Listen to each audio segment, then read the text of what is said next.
시청자 여러분 안녕하십니까? 로포커스 신세아입니다. 얼마 전 정부가 국민의 95%가 코로나 항체를 보유했다는 조사 결과를 발표했습니다. 이런 발표가 있기까지 누적 확진자 수는 1,825만 명, 이 가운데 2만 5천 명은 세상을 떠났습니다. 긴 터널을 지나는 동안 우리는 대한민국 국민 특유의 단결과 희생 정신으로 국난 극복의 희망을 보여줬지만 한쪽에선 국가로부터 희생을 외면당한 이들이 절규하고 있었습니다. 바로 대통령의 말을 믿고 백신을 맞은 후 이전의 일상을 완전히 잃어버린 피해자들입니다. 로포커스, 이번 주는 건강을 잃고 소중한 가족을 떠나보내야 했던 백신 접종 피해자들의 애통한 이야기를 듣고 왔습니다. 석대성 기자입니다. 마스크 착용, 영업과 여행의 제한, 그리고 사회 구성원으로서의 존속 허가서가 됐던 방역 패스. 지난 3년 자유를 통제받았던 대한민국은 조금씩 일상을 회복하고 있지만 예전으로 돌아갈 수 없는 사람들이 있습니다. 우리 딸들도 원래 맞지 마라 그랬는데 저는 이제 미국 가서 여러 가지 또 좀 1년에 한 번씩 가서 행정 처리가 일할 게 있어서 저는 맞았죠. 어차피 안 맞아도 처음에 차사까지 맞췄습니다. 미국에서 25년 목회했던 남편과 한국으로 돌아온 홍승화 씨. 17가구 29명이 사는 작은 섬에서 남편과 함께 봉사하며 노후를 보내고 있었습니다. 한국에 돌아온 지 5년째 되던 지난해 여름, 남편은 갑작스레 세상을 떠났습니다. 백신 접종 일주일 만이었습니다. 오후 6시쯤 되니까 속이 답답하다 하시고 그 말씀하시고 1시간도 안 돼서 화장실에 가셨다가 쿵소리가 나서 가보니까 쓰러져 계셨습니다. 정부의 판정은 4-2. 예방접종 피해보상 전문위원회는 이상반응 신고자를 5가지로 분류하는데 4-2는 백신보단 다른 이유에 의한 가능성이 높은 경우입니다. 심장 CT 촬영, 또 경동맥 CT 촬영, 그 다음에 한 25가지 정도 건강검진을 다 받았을 때도 별 이상이 없었습니다. 40년 살면서 감기로도 병 앓으신 적이 별로 없습니다. 태어나서 처음으로 제일 큰 병원에 서울대 분당병원에 가서 사망진단서 받았습니다. 하루아침에 몇 시간 만에 돌아가셨는데 0.005%도 인과성이 없다고 말하는 거는 믿을 수 없다 그러죠.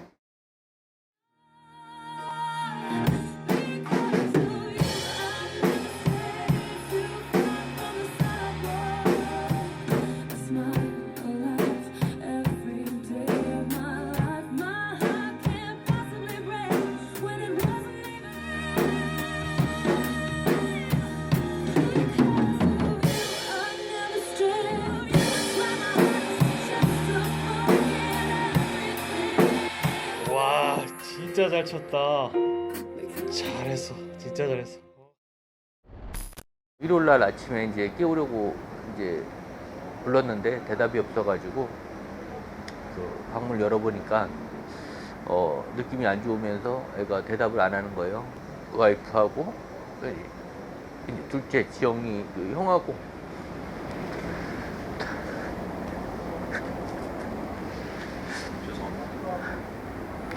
동생하고 불러가지고 마사지하고 이제 문지르면서 계속 흔들었는데도 이제 미동이 없어서 119에 이제 신고를 했고요. 정부는 인과성을 인정하지 않았고 아들을 잃은 아버지는 눈물을 삼키며 부검을 의뢰했지만 3달 가까이 흘러서야 나온 부검 소견서는 허무하기 그지없었습니다. 일반 변사 사건의 내용에 그 내용을 그대로 붙여넣기 한 부검 결과서, 일반 타살의 혐의점은 없고 뭐 특별한 외상의 흔적도 없기 때문에 뭐 범죄의 연관성은 없다. 그 다음에 뭐 돌연사가 의심된다. 백신 부작용이 의심돼서 부검 의뢰를 했으면 거기에 대한 내용이 기재가 돼 있어야 되는 거 아닙니까? 일반 그냥 뭐 사망 사건에 준하는 그런 부검 소견서를 받을 것 같으면 어느 부모가 자기 자식의 그 이렇게 뭐 몸을 절개하고 다 상처를 내고 싶겠습니까? 정말 솔직히 도저히 이해가 안 돼요. 억울함을 호소하는 이들에게 사회의 시선은 차가웠고 그토록 적극적이던 정치권도 고개를 돌리기 시작했습니다. 저희를 무슨 돈이나 바라고 뭐 돈 때문에 이런 사람들처럼 한다는 거는 솔직히 정말 말이 안 돼요. 뭐 지금 뭐 최저임금 기준으로 계산해서 뭐 4억 3천인가 뭐 준다고 하고 일부 또 몇 분들은 지금 보상을 받았다고 하더라고요. 근데 저 같은 경우에는 저희 아들만 살릴 수 있으면 지금 당장이라도 4억 3천 문제라도 줄 수 있습니다. 물론 경제적 능력이 안 된 사람도 있겠지만 정말 자신 잃어본 사람은요 진짜 시간이 지나면 잊혀지는 게 아니라 하루하루 너무 힘들어요. 백신과 관련되는 행태에 대해서는 근본적인 문제가 있었던 거예요. 그러니까 시스템적인 문제가 기본적으로 있었던 거예요. 지금 면담 자체는 사실 잘 힘들어요. 뭐 바쁘다 아니면 뭐 지금 뭐 다른 조금 좀 이제 안정화되고 나서 보자. 뭐 요 얼마 전에는 이제 이거 지방선거 끝나고 나서 지금 보자. 뭐 이런 식이었어요.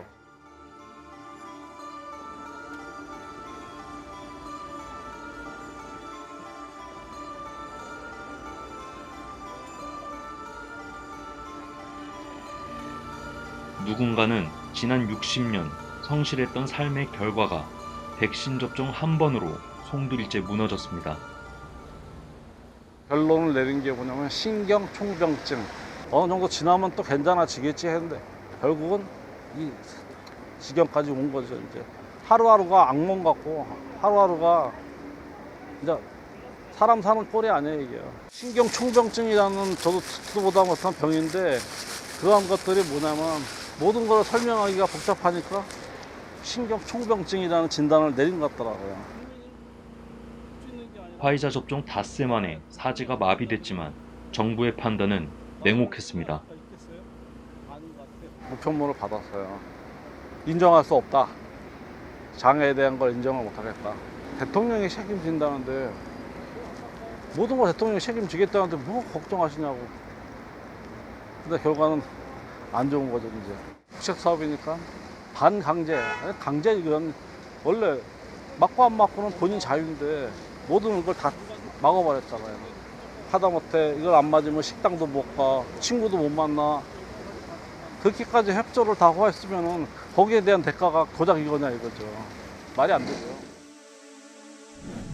40대 정수민 씨 역시 대통령의 말을 믿었다가 변고를 당했다고 말합니다. 화이자 1차 접종 날 밤 허벅지에 물집이 생긴 정 씨. 단순 부작용인 줄 알고 검사를 받으러 갔다가 의사로부터 뜻밖의 얘기를 듣습니다. 의사 선생님한테 저 어떻게 됐나요? 이렇게 물어봤더니 집에 이제 퇴원하실 겁니다 이러더라고요. 그러더니 갑자기 저보고 입원해야 된다는 거예요. 혈소판 수치하고 백혈구 수치가 10배 이상 상승했기 때문에 이제 다른 검사를 받아야 된다라고 얘기를 하더라고요. 그래서 제가 골수를 뽑고 이제 시간이 지나서 치료를 하면서 백혈병 이제 진단을 받았어요. 그리고 희귀 백혈병. 건물 고층 외벽을 관리하던 일도 더는 할 수 없게 됐습니다. 백신 주사 맞고 나서 어지럽고 이러니까 그럼 내가 일을 해도 되겠냐고 물어봤어요 선생님한테. 그러니까 안 된다고 얘기해요. 지금까지 그러니까 9월 18일 이후에 그 며칠 이틀인가 더 일하고 그 이후로부터는 제가 일을 하질 못하고 지금까지 이렇게 8개월 정도 지났죠. 부작용이 있을 수 있는데 그걸 국가에서 다 책임을 지겠다라고 얘기를 했잖아요. 모두 자리에서 일어서 주시기 바랍니다. 먼저 국민의례를 하겠습니다. 모두 국기를 향하여 주시기 바랍니다. 국기에 대하여 경례. 어떤 백신이든 백신의 안전성을 정부가 약속하고 책임집니다. 정치권과 언론도 국민 불안을 부추기는 가짜 뉴스들을 경계하면서 안정된 백신 접종을 위해 적극 협조해 주시길 부탁드립니다. 백신 안전성과 정부 책임을 약속했던 문재인 전 대통령. 하지만 상황은 반대로 흘렀습니다. 정부가 코로나19 백신 접종을 처음으로 시행한 작년 2월 26일부터 지난 5일까지 국내에서 접종 후 이상 반응을 호소한 사람은 47만 1,068명, 접종 10만 건당 376.5건입니다. 코로나 확진 사망률은 지난 14일 기준 10만 명당 47.2명. 백신 부작용을 호소하는 이들이 코로나 확진 사망자보다 8배 가까이 많은 겁니다. 이 가운데 보상이 심의를 거친 건 11,719건, 보상을 결정한 건 4,502건으로 38.4%에 불과합니다. 백신 접종자 피해 보상 제도를 둔 것으로 알려진 나라는 한국 포함 34개국.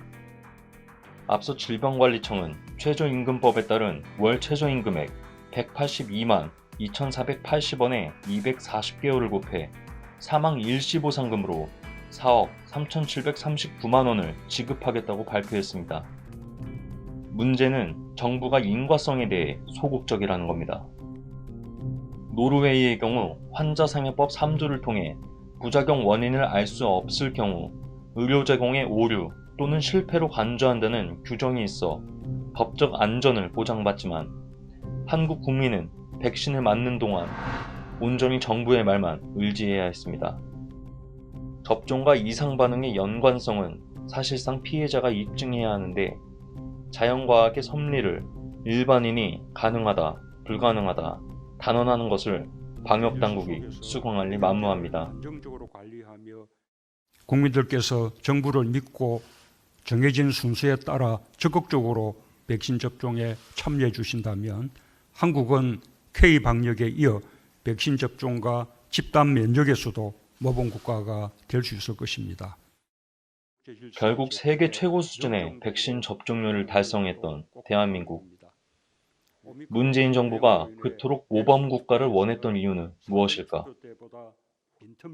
문재인 전 대통령은 아마 자기 재임 5년 재임 기간 중에 유일한 업적이라고 자랑할 수 있는 것이 K-방역일 겁니다. 그러다 보니까 해외 홍보를 할 정도로 K-방역을 자랑하고 있었고 심지어는 문재인 전 대통령의 부인인 김정숙 씨 같은 경우는 교황을 만나는 자리에서도 K-방역을 자랑한 바가 있습니다. 그런 문재인 전 대통령 입장에서 지금 코로나 백신 피해자들이 지금 주장하는 것에 대해서 사과하게 된다면 자기의 존립, 모든 대통령 재임 5년의 모든 가치가 허물어지게 됩니다.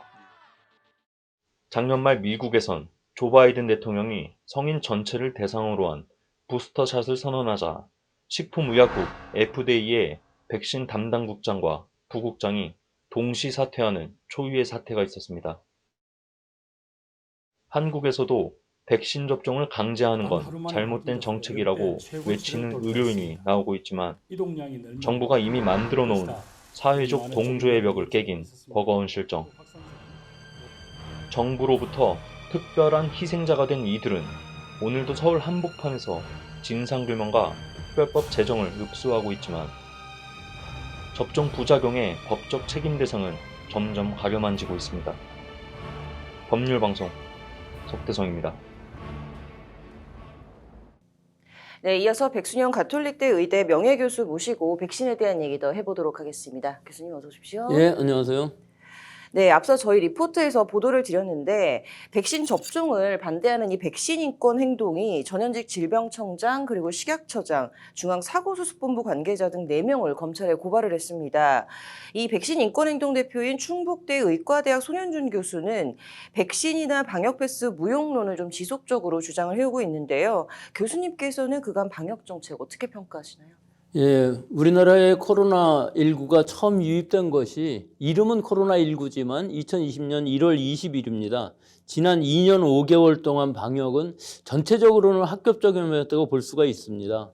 하지만 이때 여러 가지 역학조사라든지 격리, 조기치료 등 여러 방역 상황들은 아주 잘 이루어져 있는데 비해서 누적 사망자가 24,400여 명 정도 되는데요. 사망률은 0.13% 이 정도이기 때문에 전체적으로는 합격점이었다고 볼 수 있지만 실제로 올해 오미크론 유행 이후에는 사망자가 상당히 많이 나왔던 부분들도 있고요.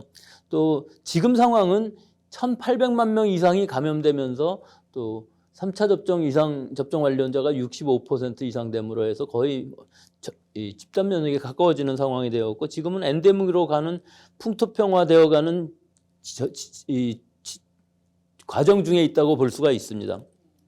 여기서 이제 아쉬웠던 분을 좀 얘기를 하자면은, 우리나라의 코로나19 예방 백신이 처음 들어오면서 여러 가지 문제에 있어서 상당히 혼란이 있었고요. 또 무리하게 청소년한테까지 백신 접종을 한다는 이런 주장들 때문에 실제로 그렇게 시행되지는 않았습니다만은 일단 이런 데에 대한 반발이 많이 있었고, 결국은 법적으로도 소송을 하게 되고 그것이 일부 인용이 되는 이런 상황이 있었기 때문에 또 여러 가지 문제점이 있었던 것도 분명합니다. 또 하나는 올해 초부터 오미크론 대유행이 시작하면서 방역 통제가 상당히 완화되는 방향으로 감으로 해갖고서 결과적으로는 1,800명 이상이 감염이 되면서 면역이 생기긴 했지만 실제로 이때 중환자로 가거나 혹은 사망하시는 분들이 많이 있었다는 것, 이런 것들 때문에 상당히 좀 문제점이 있었던 것으로 보이기 때문에 뭐 전체적으로는 방역 자체는 잘 되었다고 볼 수 있습니다만은 이 예방 백신이라든지 이런 부분에 있어서는 상당히 혼란이 있었던 것도 또 사실입니다. 네.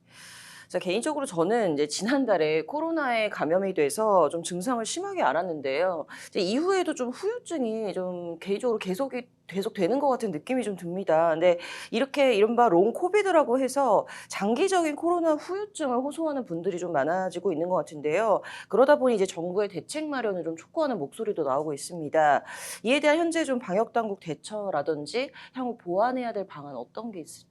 일단은 롱 코비드라는 것은 예상되었던 일이고 전 세계적으로 유행이 되었었지만 우리나라에서는 약간 늦게 유행된 부분은 분명히 있습니다. 올해 초부터 유행이 되었고 약 1,800만 명 정도가 감염이 되면서 완치되고 또 후유증이 생기는 사람도 약 20% 가까이 있다고 하는데, 이때 나타나는 질병이 아주 가벼운 질병으로부터 심각한 질병까지 여러 가지 다양하게 있는 상황이고요. 또 이 롱 코비드와 다른 악성 질환과의 구별도 굉장히 필요한 부분이 있습니다. 롱 코비드라고 생각했지만 사실은 뭐 호흡기계의 암이었다든지 이런 상황이 있을 수가 있기 때문에 이런 질병의 분류가 상당히 잘 되어야 되는 부분이 있습니다만은 좀 늦긴 했지만 지금부터라도 한 10,000명 정도의 이 증상을 분류를 하고 또 그 각각의 질환들에 대해서 어떻게 치료해야 되는지, 즉 이비인후과, 뭐 감염내과, 호흡기내과, 정신과 등 소아과, 뭐 각과에서 협진을 통해서 적어도 대학병원급의 전문가 선생님들이 모이셔서 협진을 함으로 해서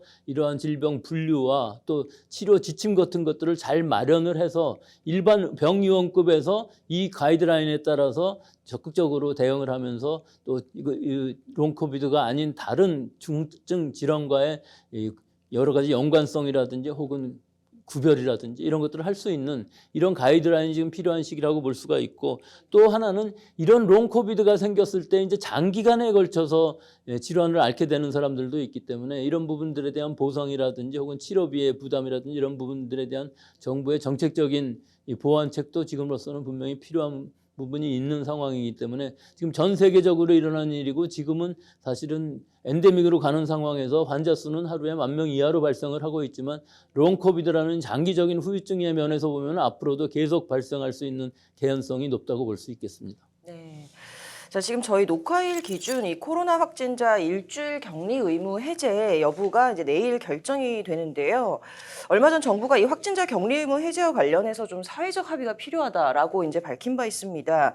여기서 사회적 합의라고 하면 무엇을 뜻하는 걸까요? 예, 사회적 합의라 하면은 우선 우리 일상적인 생활 방역에서 제일 어려운 것이 아프면은 과연 집에서 쉴 수 있느냐 하는 것이죠. 즉 직장을 결근하고 혹은 학교를 결석을 하게 되는데 이때 피해 없이 쉴 수 있느냐 하는 문제인데, 이때 이제 이것들이 제도적 보완하고 일반적인 의식의 변화, 이 사회적 문화적인 합의가 있어야 된다는 부분인데요. 여기서 이제 우리 정부 당국에서도 꼭 코로나19가 아니라 할지라도 7월 중에 상병수당, 즉 아프면은 60% 정도의 급여를 유급휴가를 받는 시범 사업을 예정하고 있습니다. 따라서 지금 우리 생활방역이라고 하면은 호흡기 증상이 있었을 때 바로 진단을 받고 바로 쉴 수 있는 이런 사회적인 제도적인 분야에서 여러 가지 보완이 필요한 부분들이 있고요. 자발적으로 접촉을 자제함으로 해서 지역사회 확산을 막는 또 이런 지속 가능한 생활 방역이 되기 위해서는 이와 같은 합의가 지금 필요한 시기라고 볼 수 있겠습니다. 네. 그럼 개인적으로 교수님께서는 격리 의무 해제에 대해서 좀 어떤 의견이십니까? 예, 지금 방역 통제 중에서는 뭐 입국자를 제외하고서는 7일간의 격리 의무가 남아 있는 상황입니다. 그래서 지금 7일간의 격리 의무를 그것을 권고로 바꾸는 방안을 논의하고 있고 아마 이번 금요일 즉 17일 날 이것이 발표되고 아마 시행되는 것은 20일로 될 것으로 보입니다. 제 개인적인 생각으로는 지금 상황에서 충분히 이 권고로 바꿀 수는 있다고 생각을 합니다. 이 권고로 바꿨을 때의 장점을 생각한다면은 우리가 지금 호흡기 증상이 있었을 때에 진단검사를 받으러 가는 것을 굉장히 꺼리는 이유가 의무격리가 되어 있기 때문에 그런 것인데 실제로 그것을 권고로 바꿀 수 있다면은 사실은 자발적으로 진단을 받고 자발적으로 휴식을 하는 집에서 쉬면서 치료를 하시는 분들이 많이 생길 수 있는 장점은 있는 반면에 지역사회에 이 아픈 사람들이 다님으로 해서 지역사회 유행의 확산이 될 가능성도 또한 없지는 않습니다. 그렇지만 지금의 유행 상황을 전부 고려한다면은 아마 그 유행의 증감은 있을지언정 의료 체제에 부담이 갈 만한 그런 수준의 유행의 재확산은 지금으로서는 굉장히 제한적이라고 볼 수 있기 때문에 실제로 이 결정을 하는 것은 어떻게 결정하느냐는 당국의 결정 상황이긴 하겠습니다만은 유행의 상황만으로 본다면은 지금 10,000명 이하로 유지되고 있지만 이것이 오미크론 유행 이전에 10,000명하고는 상당히 다른 상황일 수가 있습니다. 지금은 중환자 수도 100명 이하고 사망자도 상당히 안정적으로 유지되고 있는 것이 우리 국민들의 면역도가 지금 최고조인 상황이기 때문에 즉 1,800만 명 이상이 감염되어서 자연 면역을 획득하였고 또 65% 이상이 적어도 3차 접종까지 맞았기 때문에 인공 면역 상태도 높은 상황이기 때문에 실제 돌파 감염이나 또는 재감염이 된다 할지라도 증상 자체는 그다지 심각하지 않을 가능성이 높아서 실제 의료 체제에 부담이 가는 그런 상황은 재현되지 않을 것으로 보여서 지금은 이 권고로 바꾸는 것은 상당히 적당한 시점이라고는 봅니다만은 여러 가지 고려 상황을 보고 좀 더 보수적으로 본다면은 지금 시기가 아니라 한 4주 정도 더 연기를 해서 하는 방법도 있고 일시적으로 아마 7일 격리 의무를 5일 정도로 줄이는 방법 또는 대상을 좀 축소시키는 방법 이런 방법들이 있을 수 있겠습니다만은 아직까지는 알 수는 없겠습니다. 국민들과 방역당국 모두가 좀 향후 지켜나가야 될 행동 혹은 또 이제 정책 등에는 뭐가 있고 또 교수님께서 마지막으로 좀 당부하고 싶으신 말씀 있으시다면? 지금 코로나19의 유행 상황은 굉장히 안정적입니다. 확진자 수도 굉장히 줄어들고 있고 우리 국민의 면역도도 최고 수준입니다. 또 여러 가지 방역 수칙들도 다 완화가 되어서 현재 남아있는 것은 입국할 때의 그 진단검사 즉 48시간 이내에 음성진단서와 입국 후 3일 이내에 PCR 진단을 하는 것만 남아있고 우리 사회에서는 7일간의 자가격리가 의무화되어 있는 상황입니다. 즉 실외 마스크도 해제가 되었고 실내 마스크만 의무화가 되어 있는 상황이죠. 전체적으로 봤을 때 뭐 거의 코로나 이전 상황으로 돌아갔다고 볼 수가 있는데 사실은 아직 코로나가 끝난 것은 아닙니다. 여러 가지 변이주라든지 또는 계절적인 요인들에 의해서 재확산이 일어날 가능성은 충분히 있어서 지금의 이 생활 방역을 계속 지켜야 될 필요가 있는 상황이고요. 뭐 꼭 코로나 또는 원숭이 두창이 아니라 할지라도 새로운 감염병이 전 세계적으로 유행할 가능성은 항시 존재하기 때문에 우리가 지금까지 해왔던 이런 생활 방역들 특히 중요한 것은 손 씻기 잘하는 것, 또 어떤 호흡기 전염병이 돌 때에는 마스크 잘 쓰는 것, 또 가능한 한 그런 시기에는 사람과의 접촉을 줄이는 것 이런 것들이 앞으로 계속 지속 가능해야 되고 우리 방역당국의 입장에서도 지금은 중환자실이라든지 입원병실을 많이 줄여놓고 있습니다만은 앞으로 여러 질병들에 대한 환자 수가 급증하는 것을 미리 선제적으로 대비하기 위해서는 바로 입원실을 이 감염병을 위한 전용 입원실 또는 중환자실을 확보하는 것을 신속히 전환할 수 있는 그런 방어 태세를 갖추고 또 여러 가지 예방 백신에 대해서도 바로 수입할 수 있는 그런 외교적인 노력 같은 것들을 계속 지속해야 되고 또 근본적으로는 우리나라의 의료 체제뿐만 아니라 이런 감염병에 대한 연구에 대해서도 좀 더 힘을 쓰므로 해서 우리도 전 세계적으로 봤을 때 최고의 의료 수준으로 갈 수 있는 그런 기본적인 의학적인 이런 수준을 높이는 이런 계기가 되었으면 좋겠습니다. 네. 자, 지금까지 가톨릭대 의대 백순영 명예교수와 함께 얘기 나눠봤습니다. 이번 주 여기까지 듣도록 하겠습니다.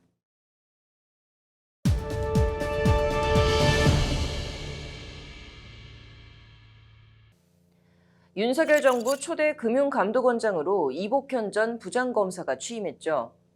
금감원이 생긴 이래 첫 검사 출신 최연소 원장입니다. 이복현 신임 금감원장은 지난 8일 사모펀드에 대해 볼 여지가 있는지 점검하겠다며 금융권의 칼바람을 예고했습니다. 이로 인해 이목이 집중되는 건 라임, 옵티머스 등 펀드 사건이 다시 헤집어지며 재조사에 들어갈 것이냐 여부인데요. 이런 흐름을 타 대신증권을 통해 라임 펀드의 투자에 피해를 입은 사람들은 집단 움직임에 나서기로 하면서 분위기가 심상치 않습니다. 앞으로 라임 사태의 결말은 어떻게 흘러갈까요? 김혜인 기자가 취재했습니다. 지난 2012년 투자자문사로 문을 열어 3년 후인 2015년 말 헤지펀드 전문 운용사로 전환한 라임 자산운용.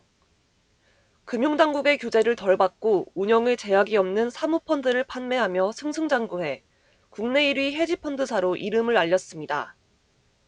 그러나 라임펀드는 지난 2019년 돌연 약 1조 6천억이라는 대규모 환매 중단 사태, 일명 라임 사태를 맞게 됩니다. 라임 자산운용이 펀드의 부실을 고지하지 않고 증권사와 은행을 통해 상품을 판매해 결국 환매가 중단되고 투자자들에게 막대한 손실을 끼친 사건입니다. 라임펀드는 모자 구조의 펀드를 구성했는데 투자자들의 투자금은 모펀드 밑에 여러 자펀드로 들어가고 자펀드에 모인 돈은 모두 모펀드로 이전되는 방식이었습니다. 특히 라임 자펀드 상품을 판매하며 이번 사태에 깊숙이 관여한 곳은 바로 대신증권입니다. 이곳을 통해 라임펀드에 투자한 피해자들은 대신증권이 희대의 금융사기극을 벌였다며 분노했습니다. 현재 문제가 된 라임펀드의 설계 단계부터 운영 과정, 은폐 과정까지 대신증권이 개입했다는 증거는 쏟아지고 있으며 바지 사장 라임을 앞세우고 대신증권이 저지른 희대의 금융사기극으로 인하여 금융 질서가 무너지고 수많은 피해자가 생겨나고 있다. 피해 투자자들을 대표하는 정구집 대신증권 라임자산 피해자 대책위원회 대표는 대신증권이 고위험군의 상품을 안전하게 둔갑시킨 가짜 상품을 만들어 수백 명에게 판매했다고 호소했습니다. 이게 라임 상품 실제 설명서거든요. 여기 보시면은 펀드 등급이 고위험 1등급으로 돼 있어요. 지금도 은행이나 증권사 창구나 홈페이지에 가보면 펀드를 한 1등급에서 6등급까지 나누거든요. 다른 어떤 일부 금융사들은 라임 상품을 설명하는데 일부 누락을 하거나 과장을 하거나 요약을 하거나 이런 좀 불안전 판매 수준으로 판매를 했는데 대신증권은 아예 별개로 라임 펀드 상품과 전혀 다른 담보금융 상품이라는 상품 자료를 대신증권 이름으로 만들어서 창작을 해서 판 거예요. 그 중에서도 대신증권은 반포 WM센터가 주축이 돼 라임 자펀드 상품을 판매했는데 상환하지 못한 금액만 1,800억 원 이상입니다. 이에 라임펀드의 수익성과 위험성을 숨긴 혐의로 반포 WM센터장은 징역 2년이 확정됐고 해당 센터는 폐쇄되기에 이릅니다. 그러나 이곳 대신증권 반포 WM센터의 투자에 손해를 본 피해자들은 형사처벌이 내려졌음에도 3년이 넘는 시간 동안 공식적인 사과 성명조차 없다고 성토했습니다.